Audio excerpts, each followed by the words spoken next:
Hello and welcome, this is Mouse Gunner, and we're back with some more Xenonauts. I did my initial setup in the first video, and now it's time to try and shoot down some UFOs. So let's advance time. Alright, so we're having some events happen here. Mostly these are alien-caused events, and the more of these that happen, if we slow down here, we'll see that I'm losing money from the affected areas. This is where the fact that I didn't set up a base in North America is kind of going to be vexing, because I'm losing all kinds of money because of these UFO events. And there's nothing I can do about it, because my area of control right now is this ring. This is all I can see with my radar, and this is all I can affect. And honestly, my aircraft only have about the range of this ring. They can go a little bit beyond that, but then they're really starting to run out of fuel. So that is kind of problematic for me. All right. So it looks like we've completed our research on the alien invasion aspect, and I'm not going to dwell too much on the log entries here. At the moment, I've already read them, and if you really want to read it, you can go ahead and pause the screen. I've kind of given you a look at most of it. But it's now going to ask us if we want to go to the research screen, which we're going to want to. Now, we haven't yet gotten our scientists, but the first thing that I'm going to want is a Hunter Scout car. This is going to really help us out as far as ensuring that we don't lose any of our guys. The Hunter Scout car can go out there and it can scout for us, as the name implies. And it's very mobile, and it's very well protected, and it also has, I think, better lines of sight than normal troopers would have, especially in the dark, as it's going to have spotlights. So I could start the high-speed interceptor research, but I'm actually going to hold off until I get my 5 other scientists, and then they'll do the high-speed interceptor later, as I don't think that's as important of a technology at the moment. All right, let's return back to the waiting for a UFO to appear. All right, so we have more stuff going on, this time in the Australian region, and we can see the money dropping as a result. As casualties mount in these different regions, it's going to spook the governments, and they're going to stop funding me. And if it gets to a certain point, they'll actually stop funding me altogether, and they may actually join the alien side. I think there is a way for the aliens to take over the government in certain countries. I don't think it really has much of an effect outside of just removing the funding, though. All right, so we finally have a UFO. It's of small size. And let's go ahead and look at where it is. So it's coming towards us. So we're going to want to intercept it. And to ensure that we get a kill, I'm actually going to launch 2 interceptors after it. Now, I'm torn on whether or not I'm going to automate the air combat or not. I think I am for the initial beginning of the videos. But we can go ahead and speed up now as they converge on each other. Now, we're going to want to go after the UFO over land. Now, the UFO is going to run from us, but I think the small UFOs are actually, they're not as quick as my interceptors. But the hope is we get to him before he gets over water, because if we shoot him down over water, we won't be able to go and collect the UFO later. Okay, now we have another situation. The UFO has landed. So we're going to want to intercept it with Charlie 1, which is our transport. We get there in time. All right, we got our scientists, so I'm going to go to base, and I'm going to do the research that we need to do.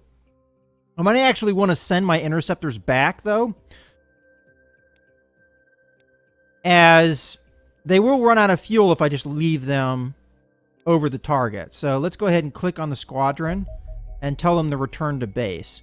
As they only have 67% of their fuel, I could keep them around in case the UFO takes off, but I think that my Charlie 1 will get there before that happens. At least we hope it will. Now, the problem is we're going to hit it at night, which is a little bit of a problem for us. And we might actually want to wait until day. So, if I... the only thing is, though, if they take off, I won't be able to engage them, though. So, it's probably better to be safe than sorry, so we will engage. And the real scary part begins, the combat, especially at night, as the aliens have quite a bit of an advantage over me in the darkness. They can see a lot further than I can in the dark.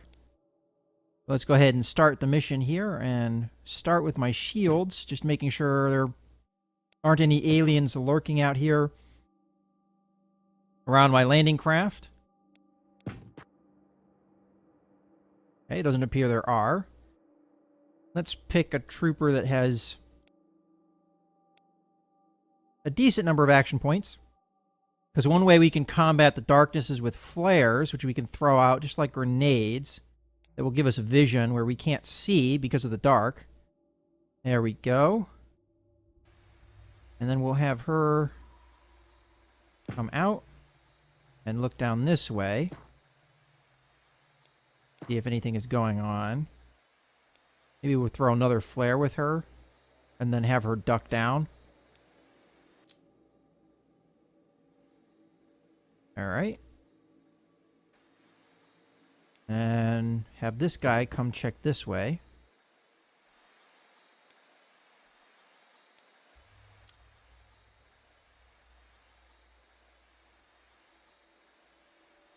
Alright.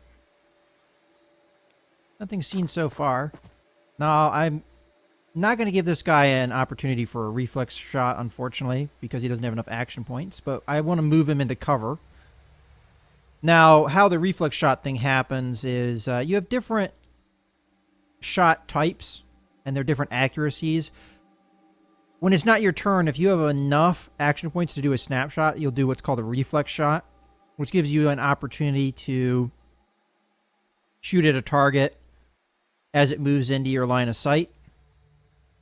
Have this guy move out. It's kind of a risky move, though, moving out all that distance.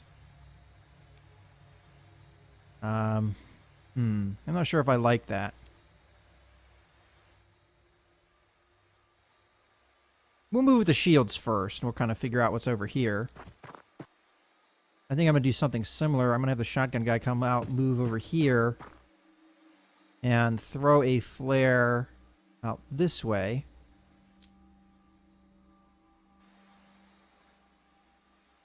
And move my shield up.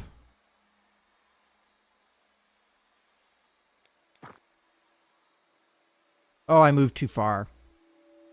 That was a mistake. I should have selected. You can select by doing this to make it so the unit can't move further than what you would have allotment for a snapshot. So because I did that, I might as well have him look around this corner and face his shield. Because the facing of the shield is very important, because it will only protect you from shots coming from that direction. If they shoot from behind or the sides of you, the shield won't really protect you. All right, let's move up to the door here. Now, I do have to worry about if there's any aliens over here, or them coming around behind me. Oop, I always need to check the corners, which I kind of forgot to do there.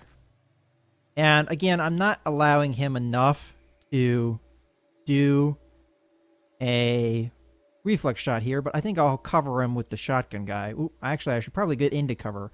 And you can see here by the indicators of these bars where cover is. So this is indicating that there's cover in front and to the diagonal over here, and that's the tables. Now, the color of the cover designates how good of cover it is, green being light cover, yellow, I think, being the next step, and then red being almost completely blocked or very heavy cover. Whereas the white is no cover at all, so there's no cover over here. So we're going to move up into this cover and have him there to do any reflex shots at the door if any aliens come through. All right, so we have a couple more guys that need to move. The sniper, I think, is going to come up to the corner here and then look this way and duck down. Now, ducking makes you a harder target, but it also makes your shots more accurate. And I already have 3 people going this way and potentially the sniper as well, so I kind of think that I want to have this guy come this way, but he's going to have to run out all the way over here, and he doesn't have very many action points, and the number of action points it take to get here, he wouldn't have to be able to do a reflex shot, so that's very dangerous.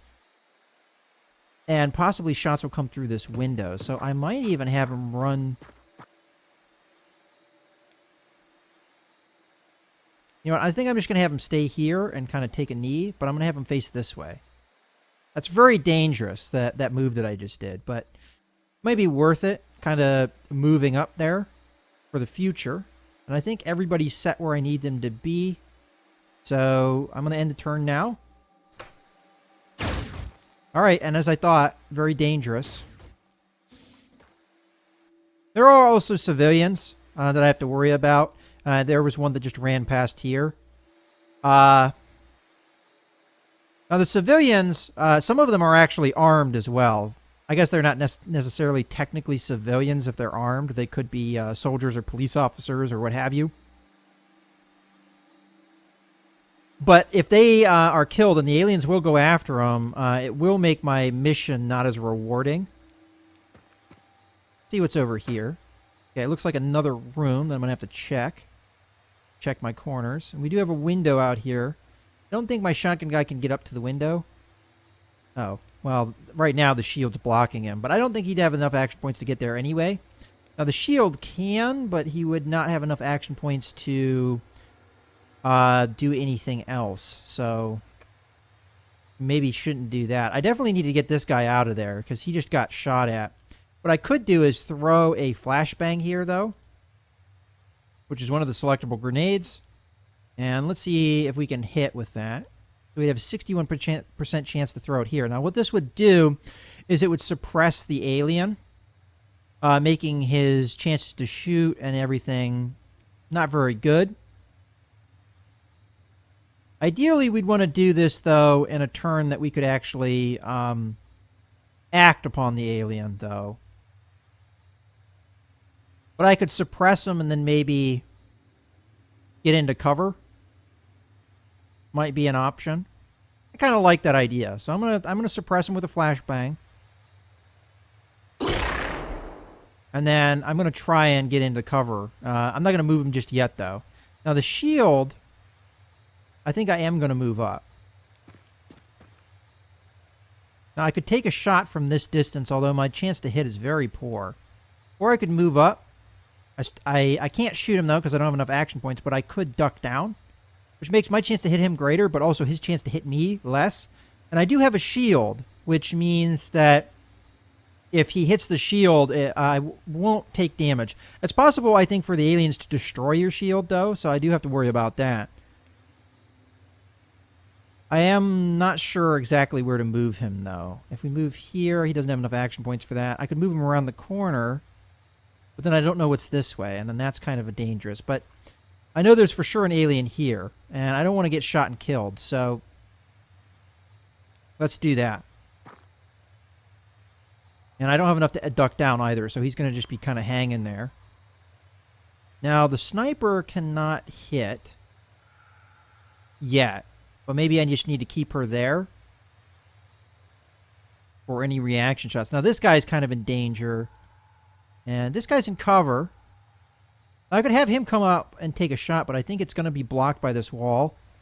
And the alien could, of course, shoot back. I want the shot to hit here. I want the shot coming here if I can. So maybe I need him to cross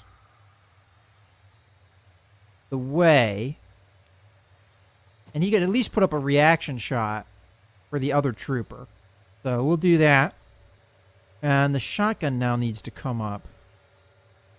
I might have him just come to the door here and cover it in case anything comes through the door. Alright, so we've taken care of that side. Now it's time to take care of this other side. And to do that, I'm first going to throw a flare as far as I can throw it in here. Although that might not actually be necessary. Instead, I think I'm going to move her up to here. Have her look this way, and I think for now, just have her maybe duck down and kind of wait for the shield guy. Because the shield has to come over here, clear this room, and then come around. So All right. And it looks like we've got to the edge of the map here. Yeah, for sure. There's a couple things I can do here. I could come around this way, or I could come around the other side of the building. Not really sure which is best.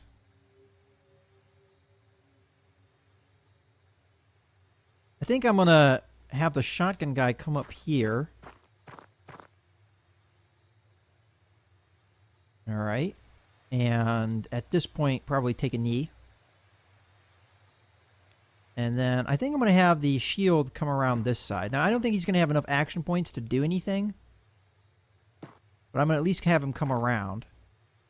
His shield will protect him if any shots come from this direction. I'm fairly certain there's nothing in this building, but just in case there's something comes through this door, I'll keep him in the door in front of him. All right, now that should be everybody acting, except we have one guy that has... Oh, the sniper. Okay. I think more or less everybody else has moved that I want to move. Now, this alien could come around this corner, but considering that I have suppressed him, what he can do is going to be kind of limited. I think this is good setup. And we did find another alien there. So it's good I didn't move her too far forward. Alright, so this alien just kind of hung out there. Which is fine. I don't have a great chance to hit him. What I might do is flash him again. And then come after him with the shotgun. Now, this guy doesn't have a lot of movement points, though. Well, let's open the door. Kind of look around out here. Fortunately, the animation for the door kind of didn't happen there. That's kind of a weird bug. Alright. Can he get up in the alien's grill? Not super close. And then that kind of makes him in a dangerous spot. But with this guy, I can shoot at him with a more accurate shot, only being around 40% though, a little under 40%. I could shoot at him twice, or I could flash him and shoot him, which might be good. So, let's see about flashing him. I only have one flashbang though, and I am kind of wasting them here. But I want to keep this alien pinned as much as I can, so let's chuck a flashbang here. Might as well throw it right on top of him. I think it does do a little bit of damage if it drops right on him. Yeah, it did a little bit of damage. It didn't necessarily drop exactly on his spot, though. And it suppressed him yet again. And that chops away at his blue bar, like we have a blue bar, which might cause him to panic. I don't know if aliens panic, though. So that's something we're going to have to find out. Okay, it doesn't look like we can take a shot at him here. I do have to worry with what's over here. I mean, we could flank him, but there's also a possibility there's aliens over here, so I have to be careful. Let's kind of worry about this side first, because this side's going to be a little bit more obvious what we need to do. So there was clearly an alien in this building. And so if you move up here, or at least be able to look in the windows, see if he came over here. All right, I don't see him. That doesn't mean he didn't come through this door and come through here, though. So let's check it out with our shotgun. So have the shotgun come up to this window. All right, so we see him clearly right there. Fortunately, our chance to hit him is not great. Let's move up to the window a little bit further. Still not great because he's got cover through this. Now we could get a more accurate shot here, but doesn't really change it too much. We could duck down and shoot, which might not really help all that much. Alternatively, we could have him come around the other side, or I could flash. Might be a good idea to flash, because then I could flash him and then come up with Anna White here and maybe shoot him. It looks like she'd only really get one shot, though. So maybe that's why we need to suppress. So let's see how many action points it takes to flash. Oh, we're one shy. Seriously?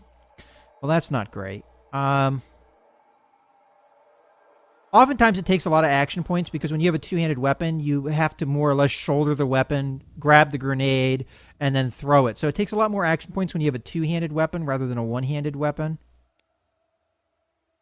And this guy can't see at all. So there's no real reason for him to post up at the window other than just to give a reaction shot in case the alien runs. And I honestly think running up to the window Although maybe a good idea is a little bit too risky. She might be able to throw a flashbang, though.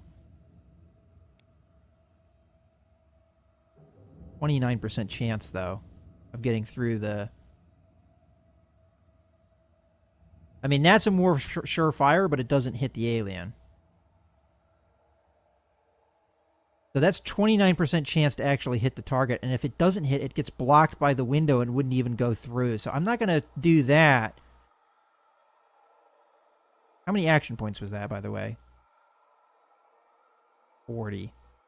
39 at best. That's not good.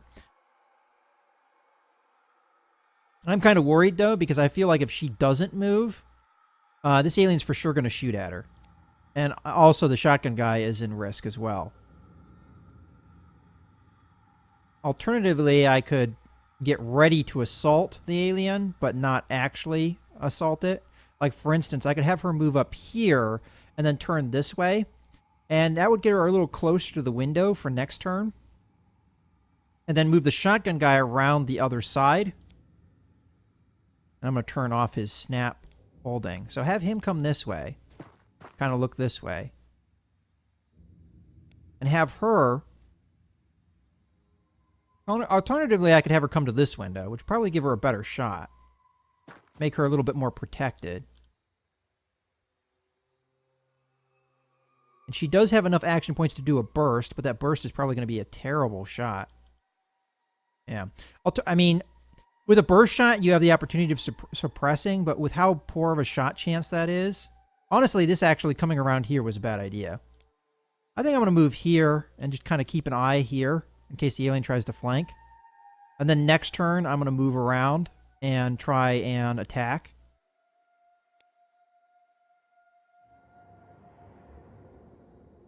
I think this is a little bit better of a situation. We're kind of just waiting.